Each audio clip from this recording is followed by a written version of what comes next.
Hello दोस्तों, आज मैं आपको सल्फर मॉलिक्यूल जो कि S8 होता है, मैं उसका इलेक्ट्रॉन डॉट स्ट्रक्चर ड्रॉ करके बताऊंगा।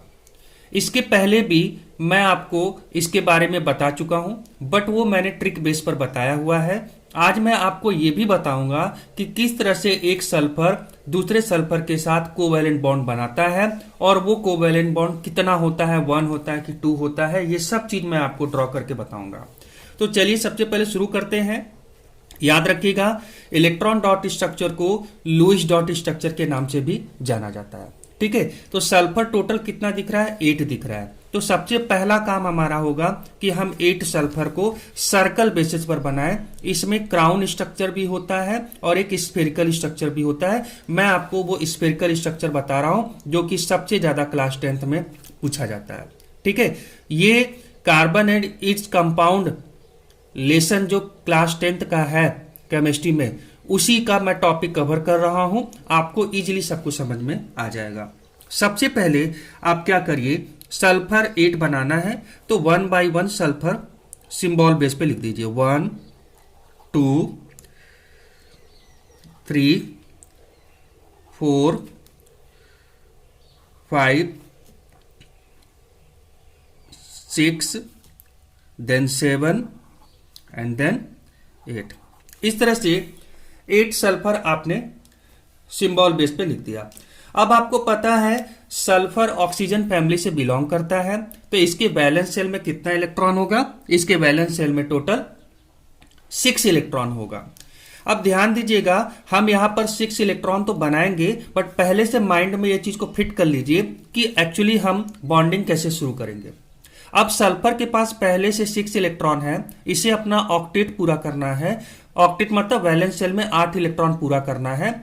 तो ये इस सल्फर से, जैसे मान लीजिए मैं यहां से शुरू कर रहा हूं, तो इस सल्फर के पास 6 है, वो इस सल्फर से एक शेयर में इलेक्ट्रॉन लेगा तो 7 हो गया, और इस सल्फर से एक इलेक्ट्रॉन शेयर मिलेगा तो 8 हो गया। मतलब हमारा टारगेट रहेगा कि हर एक सल्फर अपने अगल बगल के, अपने साइड वाले सल्फर से एक एक इलेक्ट्रॉन शेयर में यूज करते हुए अपना ऑक्टेट पूरा करेगा। तो चलिए शुरू करते हैं।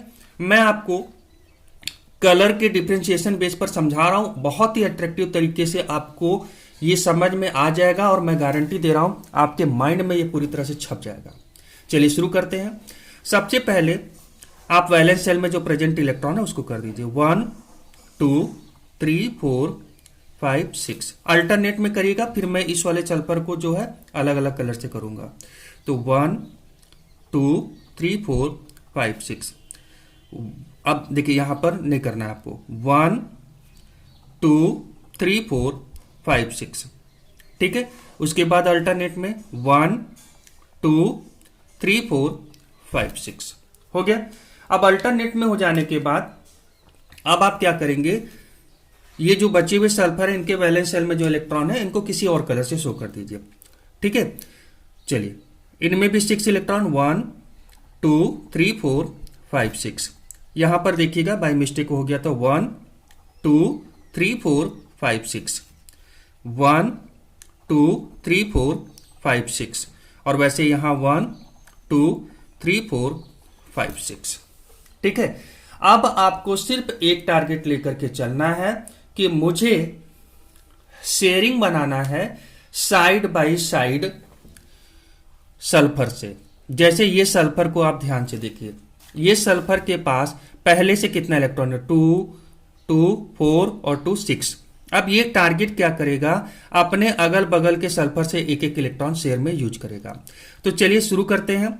ये सल्फर को टारगेट रखते हैं। ये सल्फर ने इधर वाले सल्फर से एक इलेक्ट्रॉन लेते हुए और अपने पड़ोसी वाले इस साइड के सल्फर से एक इलेक्ट्रॉन लेते हुए ध्यान से देखा अपना ऑक्टेट पूरा कर लिया। पहले से 6 था, इधर के सल्फर से एक और इधर के सल्फर से एक, देखिए 6 और 2 8 हो गया। अब ऐसे बस साइड बाय साइड करते चले जाइए। अब इस सल्फर का टारगेट हम पूरा करते हैं। ये सल्फर के पास पहले से कितना है? 6 है, सब में 6 है। अब ये इस सल्फर के पड़ोसी सल्फर से एक इलेक्ट्रॉन और इधर वाले सल्फर से एक इलेक्ट्रॉन यूज करते हुए अपना ऑक्टेट पूरा कर लिया। ठीक है, यही काम आपको करते चले जाना है। अब ये सल्फर को देखिए, ये सल्फर इस सल्फर से एक इलेक्ट्रॉन और इधर वाले पड़ोसी सल्फर से एक इलेक्ट्रॉन यूज करते हुए देखिए ऑक्टेट पूरा कर लिया। कलर डिफरेंशिएशन से आपको वो चीज बहुत क्लियरली समझ में आ रहा होगा। अब ये सल्फर को लीजिए, वो इस सल्फर से एक इलेक्ट्रॉन और इस सल्फर से एक इलेक्ट्रॉन यूज करते हुए ऑक्टेट पूरा कर लिया। अब इस सल्फर का टारगेट पूरा करते हैं, वो इस वाले सल्फर से एक और इधर वाले सल्फर से एक यूज करते हुए ऑक्टेट पूरा कर लिया। वैसे ये सल्फर इधर से एक और इधर से एक दिख रहा है, यहां से ऑक्टेट पूरा कर रहा है। वैसे ही ये सल्फर अपना ऑक्टेट कैसे पूरा करेगा, इधर से एक और इधर से एक यूज करते हुए अपना ऑक्टेट पूरा कर लिया। अब ये सल्फर कैसे करेगा, इधर से एक और ये वाले सल्फर से एक यूज करते हुए अपना ऑक्टेट पूरा कर लिया। इस तरह से इजी वे में, ये तो जैसे लग रहा है जलेबी बन गया है, ठीक है, जलेबी कई लोगों का फेवरेट होगा, मुंह में पानी भी आ चुका होगा, ठीक है। चलिए, ये सल्फर का जलेबी बना है, ठीक है दोस्तों। तो यहां पर आप इस तरह से ड्रॉ कर सकते हैं। आप मेरे वीडियो को एक बार अगेन रिपीट करके देखिए, मैं आपको गारंटी देता हूं इसके बाद आपको कभी कंफ्यूजन ही नहीं रह जाएगा कि किस तरह से शेयरिंग किया गया है, ठीक है। अभी रुक जाइए, मैं आपको और भी कुछ चीज बता देता हूं। अब इसी को बॉन्डिंग बेस पर हम समझें, क्योंकि ये शेयरिंग हो रहा है, ठीक है, शेयरिंग हो रहा है। शेयरिंग जो होता है उसमें कोवैलेंट बॉन्ड बनता है। तो ये कोवैलेंट बॉन्ड अगल बगल के सल्फर कितने बनाए, क्योंकि कोवैलेंट बॉन्ड सिंगल भी होता है, डबल भी होता है, ट्रिपल भी होता है। आप देखिए, मैं पहले सब सल्फर को ऐसे लिख दे रहा हूं जैसे अभी मैंने किया था। आप देखिए, मैं आपको पूरा ये कॉन्सेप्ट ही क्लियर करवा दे रहा हूं। थोड़ा सा और समय आप दे दीजिए, आपका ये पूरा कॉन्सेप्ट क्लियर हो जाएगा। तो सबसे पहले मैंने सभी सल्फर को, 8 सल्फर है, देखिए 1 बाय 1 मैंने मेंशन कर दिया, ठीक है। 1 2 3 4 5 6 7 8। अब ध्यान से देखिए, हर एक सल्फर बगल वाले सल्फर से एक, बगल वाले सल्फर से एक, मतलब सबसे सिंगल कोवैलेंट बॉन्ड से जुड़ा हुआ है, ठीक है। तो आपको बस वही चीज को जोड़ करके दिखा देना है, ठीक है, कि इस सल्फर ने एक इलेक्ट्रॉन यहां से यूज किया तो एक कोवैलेंट बॉन्ड इनके बीच बना, एक इस सल्फर से यूज किया तो एक कोवैलेंट बॉन्ड इनके बीच बना। वैसे ही ये सल्फर एक इनसे यूज किया तो सिंगल कोवैलेंट बॉन्ड, एक इनसे यूज किया तो सिंगल कोवैलेंट बॉन्ड। वैसे ही हर एक सल्फर इधर से एक इलेक्ट्रॉन, इधर से एक इलेक्ट्रॉन। वैसे ये सल्फर इधर से एक इलेक्ट्रॉन, इधर से एक इलेक्ट्रॉन। ये सल्फर इधर से एक इलेक्ट्रॉन, इधर से एक इलेक्ट्रॉन। ये सल्फर इधर से एक इलेक्ट्रॉन, इधर से एक इलेक्ट्रॉन। वैसे ये सल्फर एक इधर और एक इधर। इस तरह से ये इलेक्ट्रॉन को यूज किया। थोड़ा सा और समय दे दीजिए, मैं आपका पूरा concept A to Z clear करवा देता हूं, क्योंकि बोर्ड के एग्जाम में क्या क्वेश्चन पूछ सकता है किसी को कोई गारंटी नहीं है, क्या इनमें से पिकअप कर सकता है, ठीक है। तो मैं और भी चीज इसमें आपको बता देता हूं, ध्यान से देखिए। यहां पर यह भी पूछ सकता है हर एक सल्फर पर कितने लोन पेयर प्रेजेंट है। ध्यान दीजिएगा दोस्तों, लोन पेयर, लोन पेयर।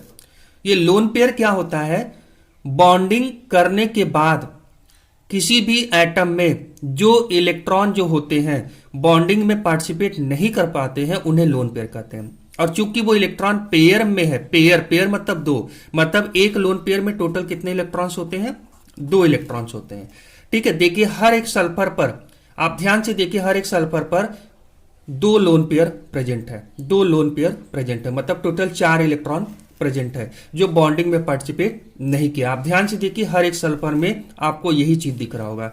तो आप यहां पर ये भी चीज को ऐसे ड्रॉ करके दिखा सकते हैं, हर एक सल्फर में कितना लोन पेयर बचा हुआ है, उनको आप ऐसे कर करके शो कर दीजिए, ठीक है। इस तरह से आप शो कर दीजिए, इस तरह से आप शो कर दीजिए, ठीक है।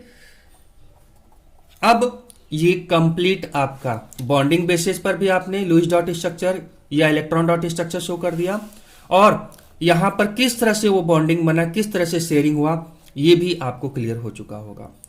तो दोस्तों, आई होप सो कि आपको अब ये कॉन्सेप्ट पूरी तरह से क्लियर हो चुका होगा कि एक्चुअल में ये सल्फर का मॉलिक्यूल जो S8 होता है कैसे अपना स्फेरिकल स्ट्रक्चर को कंप्लीट करता है बाय ऑक्टेट रूल को फॉलो करते हुए, ठीक है। अगर आपको वीडियो पसंद आया तो वीडियो को लाइक करें, ज्यादा से ज्यादा शेयर करें और दोस्तों अगर चैनल को सब्सक्राइब नहीं किया आपने तो आप हमारे चैनल को सब्सक्राइब जरूर कर लें। Thank you so much.